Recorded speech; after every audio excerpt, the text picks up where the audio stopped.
ओम शांति। 16 फरवरी 24। Supreme teacher बच्चों को पढ़ाते हैं। बच्चे जानते हैं परम पिता परमात्मा पिता भी है, टीचर भी है। ऐसा तुमको पढ़ाते हैं जो और कोई पढ़ा ना सके। ऐसा पढ़ाते हैं जो और कोई पढ़ा ना सके। क्या है उनकी पढ़ाई में?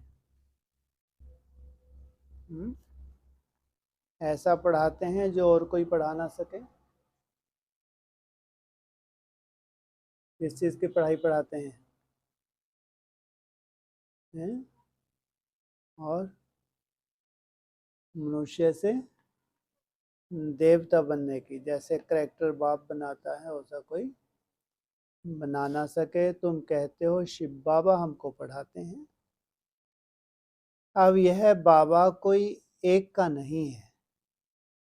मन मनाभव मध्याजी भव, इसका अर्थ समझाते हैं।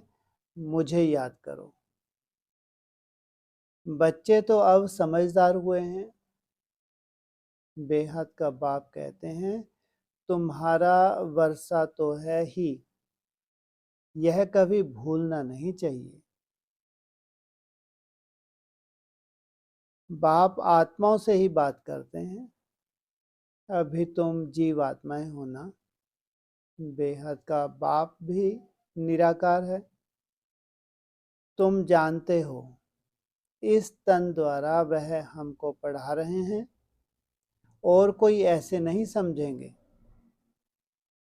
स्कूल में टीचर पढ़ाते हैं तो कहेंगे लौकिक टीचर, लौकिक बच्चों को पढ़ाते हैं।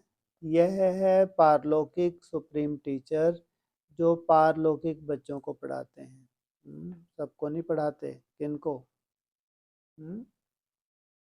पारलौकिक। हाँ, पारलौकिक बच्चों को पढ़ाते हैं। तुम भी पारलौक मूल वतन के निवासी हो। बाप भी परलोक में रहते हैं। बाप कहते हैं हम भी शांति धाम के निवासी हैं और तुम भी वहां के ही निवासी हो। हम दोनों एक धाम के रहवासी हैं। कौन कौन? हम दोनों। कौन कौन? चाहे तुम चाहे मैं, हम दोनों कहाँ के निवासी हैं? एक धाम। कौन सा धाम? निर्वाण धाम। जहाँ के वासी हैं वो स्वरूप धारण करना पड़े। क्या कहना चाहता है बाबा? ना, जो बाप का स्वरूप है वही तुम्हारा स्वरूप। तब जाके तो कहाँ के वासी बनते हो? परम धाम के वासी। तुम अपने को आत्मा समझो।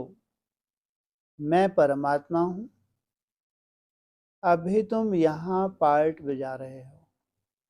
पार्ट बजाते बजाते तुम अभी पतित बन गए हो। यह सारा बेहद का मांडवा है जिसमें खेल होता है। यह सारी सृष्टि कर्म क्षेत्र है, इसमें खेल हो रहा है। क्या है ये? खेल का मैदान। हम सब क्या कर रहे हैं? खेल खेल रहे हैं। यह भी सिर्फ तुम ही जानते हो। खेल में क्या होता है?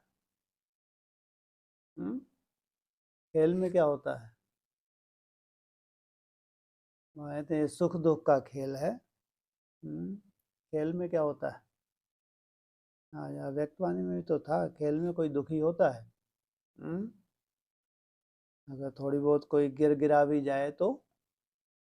अगर खेल है तो खेल है।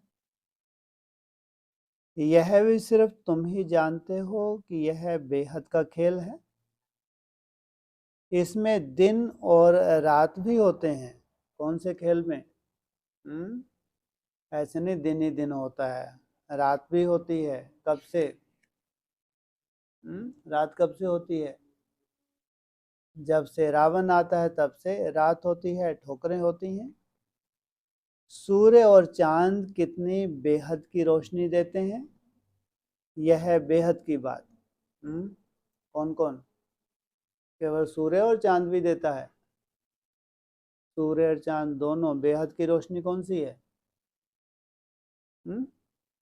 ज्ञान की रोशनी सूर्य ही देता है या चांद भी देता है? चांद क्या देता है? शीतलता। सूर्य क्या देता है? इसका इंटरफेयर है साथ में। सूर्य और चांद कितनी बेहद की रोशनी देते हैं, यह है बेहद की बात। बाबा भी कहते हैं अनुभवी तन का आधार लेता हूँ। अभी तुमको ज्ञान भी है, रचता ही आकर रचना और रचता के आदि मध्य अंत का परिचय देते हैं। बाप कहते हैं तुमको रचना के आदि मध्य अंत का राज सुनाने आया हूँ। किसके? बाप कहते हैं तुमको किसके? हैं? क्या बोला? ये कहाँ बोला? ये बोला बाप कहते हैं तुमको रचना के आदि मध्य अंत का राज सुनाने आया हूँ। कौन सी रचना? रचना के साथ साथ तुम खुद ही समझ जाते हो क्या? जो रचना के आदि मध्य अंत का रहस्य है उससे, उस रचना से हम भी जुड़े हैं। यह पाठशाला है, पढ़ाने वाला अभोक्ता है। आया किस लिए है? आप समान बनाने। ऐसे और कोई नहीं कहेंगे हम अभोक्ता हैं। कौन कहता है? बस केवल शिव बाबा कहता है कि मैं अभोक्ता हूँ, बिंदी की बात नहीं। बिंदी अभोक्ता होती है। अभोक्ता शब्द कब बोला जाता है? शरीर के साथ। अहमदाबाद में एक साधु ऐसे कहता था, परंतु बाद में ठगी पकड़ी गई। सोचो, और उसको ऐसी उम्मीद थी मतलब मैं 1000 साल तक जीऊंगा। मुरली में है वो, ना खाता है ना पीता है। बाबा ने मिसाल क्यों दिया? बाद में उसकी ठगड़ी पकड़ ली गई, ठगा उसने, लेकिन किया तो। जब वो साधु कर असली साधु तो इंद्रियों को साधने वाले कौन है? तुम। और बाप समान बनते हो अभोक्ता। ऐसे कोई नहीं कहेंगे कि हम अभोक्ता हैं। अहमदाबाद में एक साधु ऐसे कहता था, परंतु बाद में ठगी पकड़ी गई। इस समय ठगी भी बहुत निकल पड़ी है, भेषधारी बहुत हैं, इनको तो कोई भेष है नहीं। मनुष्य समझते हैं श्री कृष्ण ने गीता सुनाई, तो आजकल कितने श्री कृष्ण बन पड़े हैं। अब इतने कृष्ण तो होते ही नहीं। यहाँ तो तुमको शिव बाबा आकर पढ़ाते हैं, आत्माओं को सुनाते हैं। तुमको बार बार कहा जाता है अपने को आत्मा समझ, भाई भाई को सुनाओ, बुद्धि में रहे। बाबा की नॉलेज हम भाइयों को सुनाते हैं। मेल अथवा फीमेल दोनों भाई भाई हैं, इसलिए बाप कहते हैं तुम सब मेरे वर्षे के हकदार हो। कौन? जितनी भी आत्माएं हैं तुम सब मेरे वर्षे के हकदार हो। पढ़ाई किनको पढ़ा रहे हैं? तो हम आत्माएं भी हर जन्म में क्या, कौन सा जन्म लेंगे, मेल या फीमेल? अगर भाइयों को पढ़ाई पढ़ा रहे हैं तो फिर संस्कार कैसे धारण करते हैं? यहाँ मेल फीमेल की कोई बात नहीं। इसलिए जितने भी बच्चे पढ़ाई पढ़ते हैं क्या होगा, कभी मेल बनते हैं कभी फीमेल बनते हैं। वैसे फीमेल को वर्षा नहीं मिलता है क्योंकि उनको ससुर घर जाना है। यहाँ तो है ही सब आत्माएं, अशरीरी होकर घर जाना है। बिना अशरीरी बने, चाहे तो शरीर छोड़ के अशरीरी बनो या इस शरीर के रहते रहते अशरीरी बनो, तब ही घर जा सकते हैं। अभी जो तुमको ज्ञान रत्न मिलते हैं यह अविनाशी रत्न बन जाते हैं। आत्मा ही ज्ञान का सागर बनती है ना। आत्मा ही सब कुछ करती है, परंतु मनुष्यों को देह अभिमान होने के कारण देही अभिमानी बनते ही नहीं। क्या बनना है? देही अभिमानी बना। देह रहेगी लेकिन देह के भान की जगह क्या हो जाएगा? आत्मिक स्मृति में टिक के कार्य करना। अब तुमको देही अभिमानी बन एक बाप को याद करना है। कुछ तो मेहनत चाहिए ना। हाँ, क्या? क्यों? कुछ तो मेहनत चाहिए ना। आत्मा बनना, बाप समान बनना कोई मासी का घर थोड़ी है। कितने बन पाते हैं? हाँ, जो पहली डिनाइस्टी है सृष्टि की, जिनसे शुरुआत होती है। लौकिक गुरु को कितना याद करते हैं, मूर्ति रख देते हैं। अब कहाँ शिव का चित्र, कहाँ मनुष्यों का चित्र, रात दिन का फर्क है। वह गुरु का फोटो पहन लेते हैं। पति लोगों को अच्छा नहीं लगता कि गुरु का फोटो पहने। हाँ, शिव का पहनेंगे तो वह सबको अच्छा लगेगा, क्योंकि वह है परमपिता है ना, उनका चित्र तो होना चाहिए। यह है गले का हार बनाने वाला। तुम रुद्रमाला का मोती बनेंगे। पहले सबको क्या बनना पड़े?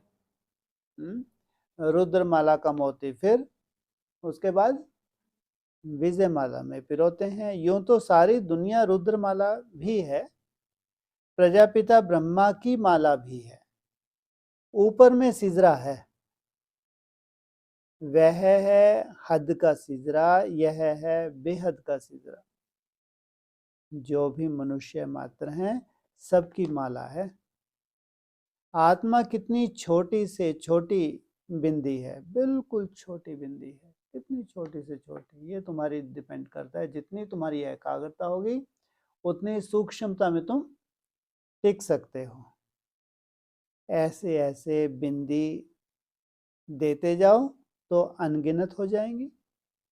गिनती करते करते थक जाएंगे, परंतु देखो आत्मा का झाड़ कितना छोटा है। ब्रह्म तत्व में बहुत थोड़ी जगह में रहती हैं। क्या? आत्मा इतनी सूक्ष्म है, जो ब्रह्म तत्व है उसमें बहुत थोड़ी जगह में रहती हैं। वह फिर यहाँ आती हैं पार्ट बजाने। तो यहाँ फिर कितनी लंबी चौड़ी दुनिया है, कहाँ कहाँ एरोप्लेन में जाते हैं। वहाँ फिर एरोप्लेन आदि की दरकार नहीं। कहाँ? हाँ, ब्रह्मांड में परम धाम में एरोप्लेन की दरकार नहीं। वो कितनी स्पीड होती है आत्मा की, कितना टाइम लगता है पहुंचने में, सोचो। आत्मा का छोटा सा झाड़ है, यहाँ मनुष्यों का कितना बड़ा झाड़ है। यह सब है प्रजापिता ब्रह्मा की संतान। कौन? सब मनुष्य है। आत्माओं का झाड़ छोटा है बड़ा है? हाँ, सब नहीं बन पाते आत्मा, थोड़ी सी आत्मा बन पाते हैं। जिसको कोई एडम, कोई आदिदेव कहते हैं। किसको? प्रजापिता ब्रह्मा की संतान। मेल फीमेल तो जरूर है। तुम्हारा है प्रवृत्ति मार्ग। निवृत्ति मार्ग का खेल होता नहीं। एक हाथ से होगा क्या? दोनों पहिए चाहिए। दो हैं तो आपस में रेस करते हैं। दूसरा पहिया साथ नहीं देता तो ढीले पड़ जाते हैं। परंतु एक के कारण ठहर नहीं जाना है। क्या होता है इस ज्ञान मार्ग में? ऐसा कोई जरूरी नहीं है कि प्रवृत्ति में दोनों ही चलें। तो अगर ज्ञान दोनों की बुद्धि नहीं भी बैठा तो क्या कहते हैं बाबा? रुक नहीं जाना है। पहले पहले प्रवृत्ति मार्ग था, फिर होता है अपवित्र, गिरते ही जाते हैं। तुम्हारी बुद्धि में सारा ज्ञान है। यह झाड़ कैसे बढ़ता है, कैसे एडिशन होती है, ऐसा झाड़ कोई निकाल ना सके।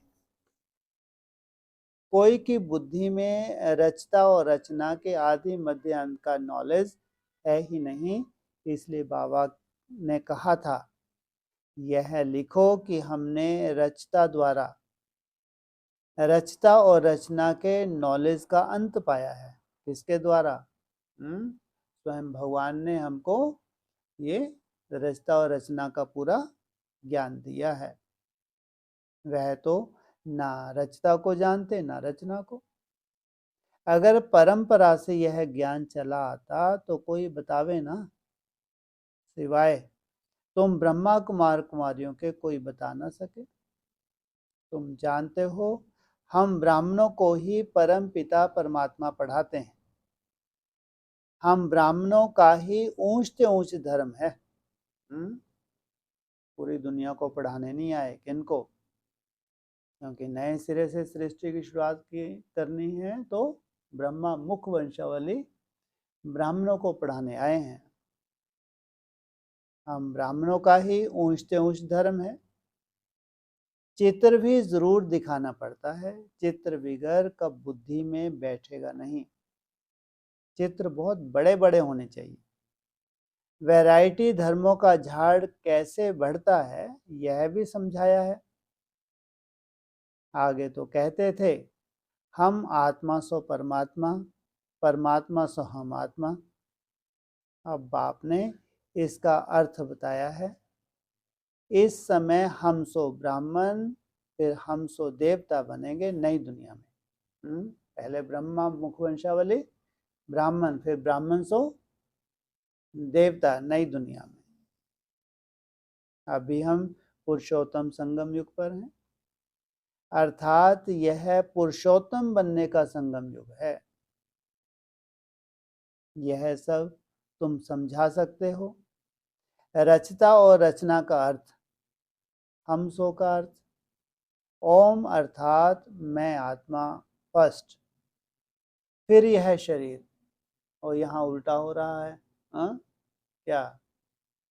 पहले शरीर या पहले आत्मा? आत्मा को तो मालूम ही नहीं, देहवान में ही रहते हैं। आत्मा अविनाशी और यह शरीर विनाशी है। हम यह शरीर धारण कर पार्ट बजाते हैं, इसको कहा जाता है आत्म अभिमानी। क्या? हम यह शरीर धारण कर पार्ट बजाते हैं, इसको क्या कहा जाता है? माना इसका मतलब भ्रुकुटी में बैठ के जो भी आप कर्म करते हो, बार बार क्या ध्यान देते हो? यहाँ बैठ के मैं पार्ट बजाती हूँ, इसको कहा है आत्म अभिमानी। हम आत्मा फलाना पार्ट बजाती हैं, हम आत्मा यह करती हैं, हम आत्मा परमात्मा के बच्चे हैं। कितना वंडरफुल ज्ञान है। क्या आना चाहिए बार बार बुद्धि में कि मैं आत्मा ऐसे फला फला काम करते हूँ। यह ज्ञान बाप में ही है, इसलिए बाप को ही बुलाते हैं। बाप है ज्ञान का सागर। उनकी भेंट फिर है अज्ञान का सागर। वो है ज्ञान का सागर। अज्ञान का सागर कौन है जी? रावण है अज्ञान का सागर। आधा कल्प है ज्ञान, आधा कल्प है अज्ञान। ज्ञान का किसको पता ही नहीं है। ज्ञान कहा जाता है रचता द्वारा रचना को जानना। सबसे बड़ी जानकारी कौन सी है? भगवान के द्वारा भगवान की रचना को जानना। तो जरूर रचता में ही ज्ञान है ना, इसलिए उनको क्रिएटर कहा जाता है। मनुष्य समझते हैं क्रिएटर ने यह रचना रची है। बाप समझाते हैं यह तो अनादि बना बनाया खेल है। कहते हैं पतित पावन आओ, तो रचता कैसे कहेंगे? रचता तब कब कहें जब प्रलय हो फिर रचे। क्या होती है कभी प्रलय? बिल्कुल नहीं। तो क्या होता है? महापरिवर्तन, बहुत बड़ा परिवर्तन, लेकिन प्रलय कभी होती नहीं। इसका मतलब ये चक्र घूमता ही रहता है। बाप ने पतित दुनिया को, बाप तो पतित दुनिया को पावन बनाते हैं। तो यह सारे विश्व का जो झाड़ है उनको आदि मध्य अंत को तो मीठे मीठे बच्चे ही जानते हैं। जैसे माली हर एक बीज को और झाड़ को जानते हैं ना, बीज को देखने से सारा झाड़ बुद्धि में आ जाता है। तो यह है ह्यूमैनिटी का, मनुष्य सृष्टि का बीज। उन्हें कोई नहीं जानते। गाते भी हैं परम पिता परमात्मा सृष्टि का बीज रूप है। क्या है? सृष्टि की शुरुआत किससे होती है? उस बीज से। तो कौन हुआ सृष्टि का बीज रूप? परम पिता परमात्मा, माना शिव बाबा। साकार में शिव बाबा जो है उसको कहेंगे सृष्टि का बीज रूप, जिससे सृष्टि की शुरुआत होती है। सत्य चित्त आनंद स्वरूप है, सुख शांति पवित्रता का सागर है। तुम जानते हो यह सारा ज्ञान परम पिता परमात्मा इस शरीर द्वारा दे रहे हैं। तो जरूर यहाँ आएंगे ना। पतितों को पावन प्रेरणा से कैसे बनाएंगे? पतितों को पावन प्रेरणा से कैसे बनाएंगे? क्या मतलब? तो जरूर कोई सैंपल तैयार करते हैं, फिर उस सैंपल को फॉलो किया जाता है। तो बाप यहाँ आकर सबको पावन बनाकर ले जाते हैं। सबको पावन बनाकर ले जाते हैं कैसे? सब पढ़ाई पढ़ते हैं तो सबको पावन बनाकर ले जाते हैं। सब तो पढ़ाई पढ़ते ही नहीं, तो कैसे ले जाएंगे सबको?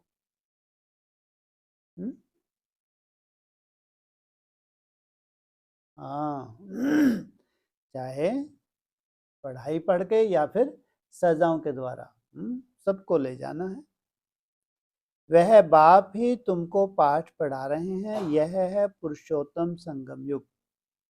इस पर तुम भाषण कर सकते हो कि कैसे पुरुष तमो प्रधान से श्रेष्ठ सतो प्रधान बनते हैं। तुम्हारे पास टॉपिक तो बहुत अच्छी है। यह पति तमो प्रधान दुनिया सतो प्रधान कैसे बनती है, यह भी समझने लायक है। सबसे समझने लायक बात कौन सी है? यह तमो प्रधान दुनिया कैसे सतो प्रधान बनती है। कैसे बनती है? तो जरूर यहाँ बनती है, दुनिया देखेगी जानेगी तो क्या बोलेंगे वो? Wonder of the world. कोई उसको जन्नत कहेगा, कोई पैराडाइज कहेगा, कोई स्वर्ग कहेगा। तो यह बात, यह भी समझने लायक है। आगे चलकर तुम्हारा यह ज्ञान सुनेंगे, भल छोड़ भी देंगे, फिर आएंगे, क्योंकि गति सदगति की हट्टी एक ही है। माना जब एक बार समझ में आया, छोड़ना क्यों चाहिए? हाँ, माना ये बाबा जानता है। बीच में छोड़ने की भी नोंद है। तुम कह सकते हो कि सर्व का सदगति दाता एक बाप ही है। उनको श्री श्री कहते हैं। श्रेष्ठ श्रेष्ठ है परम पिता परमात्मा। और तुमको क्या कहते हैं? उसको, उनको श्री श्री। और तुमको? हाँ, श्री लक्ष्मी श्री नारायण। एक बार श्री, उनको 2 बार। वो हमें श्रेष्ठ बनाते हैं। श्रेष्ठ है सतयुग, भ्रष्ट है कलयुग। कहते भी हैं भ्रष्टाचारी हैं, परंतु अपने को हमें नहीं समझते। पति दुनिया में एक भी श्रेष्ठ नहीं।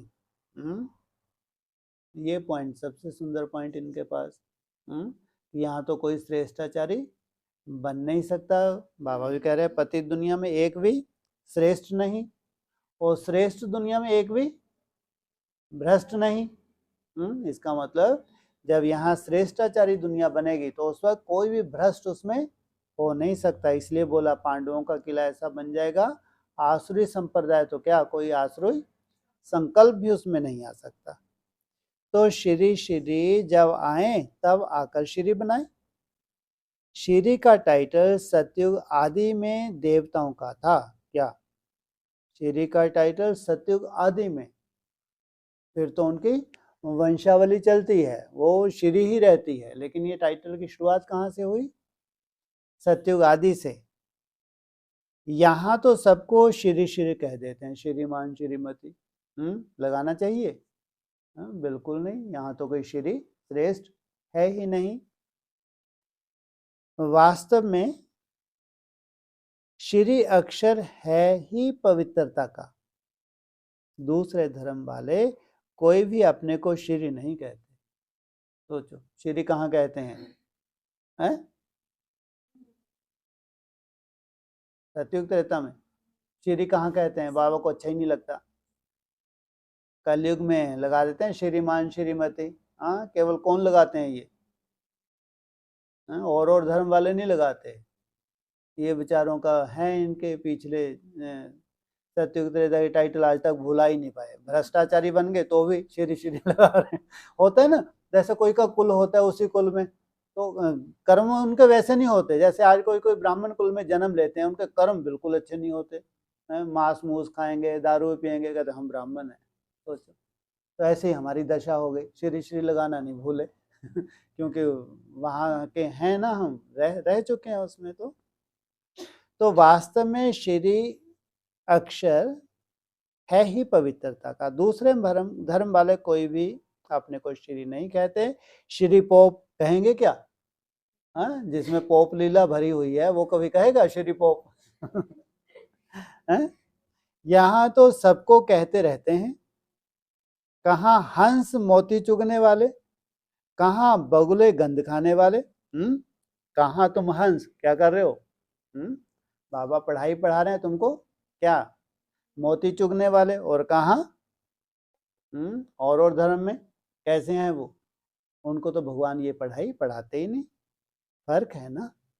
यह देवताएं हैं फूल, वह है गार्डन ऑफ अल्लाह। जो स्थापन कर रहे हैं, क्या है वो? हाँ, भगवान का स्थापन किया बगीचा। बाप तुमको फूल बना रहे हैं। बाकी फूलों में वैरायटी है, फूल एक से नहीं है। कितनी वैरायटी के फूल हैं?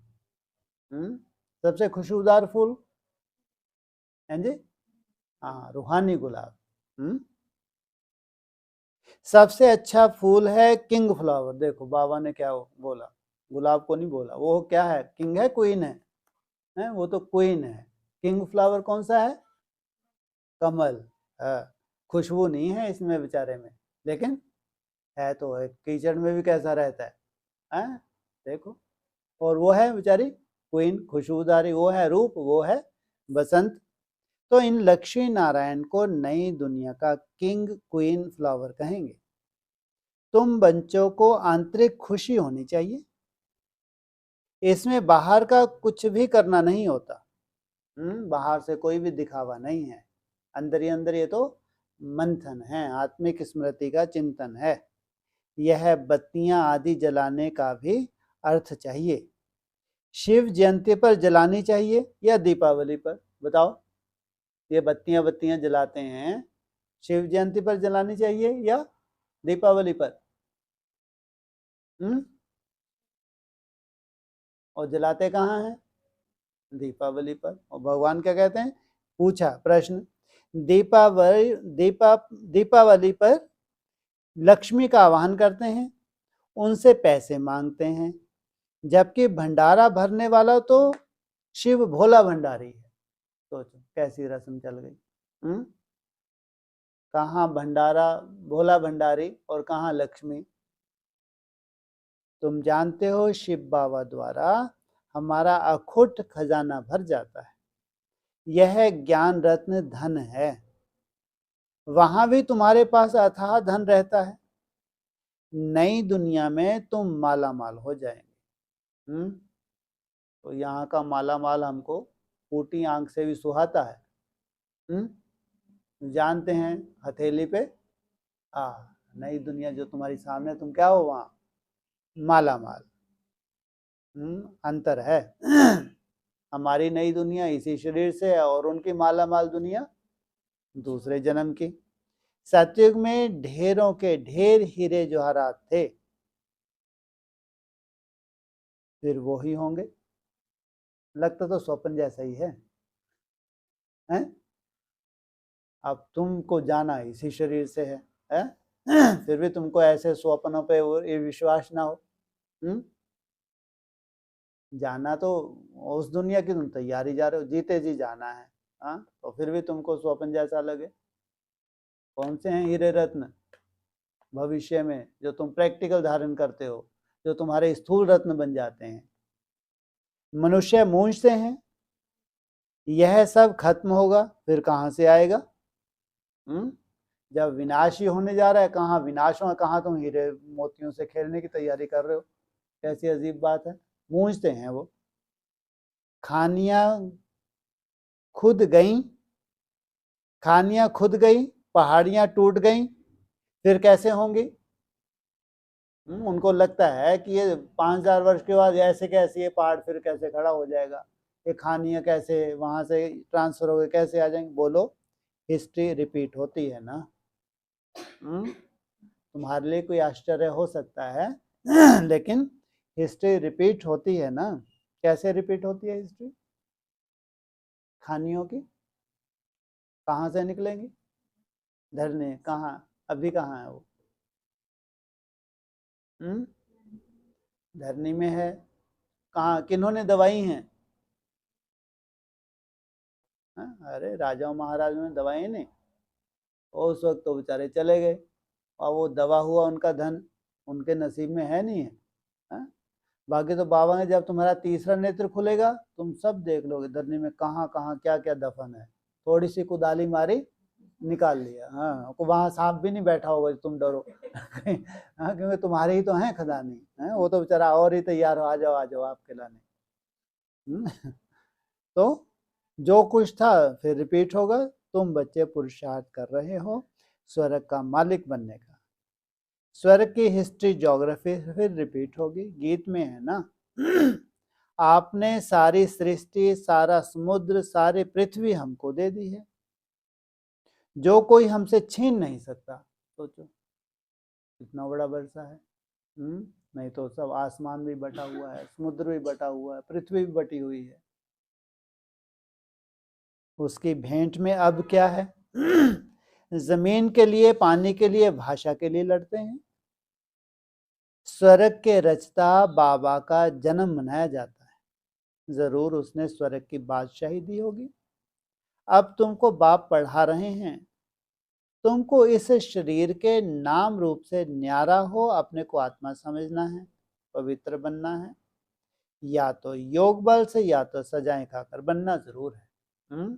या तो योग बल से, या तो फिर सजाएं खाकर, फिर पद भी कम हो जाएगा, ये और नुकसान है। सजाएं खाकर पावन बनने हैं तो पद भी कम, और योग बल से तो पद भी जन्म जन्मांतर का बहुत ऊंच स्टूडेंट की बुद्धि में रहता है ना। हम इतना मर्तबा पाते हैं, टीचर ने इतना पढ़ाया है, फिर टीचर को भी सौगात देते हैं। यह तो बाप तुमको विश्व का मालिक बनाते हैं, तो तुम फिर भक्ति मार्ग में उनको याद करते रहते हो। बाकी बाप को आप सौगात क्या देंगे? हद के टीचर को तो फिर भी देते हैं, लेकिन तुम उस बाप को क्या सौगात दे सकते हो? यहाँ तो जो कुछ देखते हो वह तो रहना नहीं है, यह तो पुरानी छीछी दुनिया है, तब तो मुझे बुलाते हैं।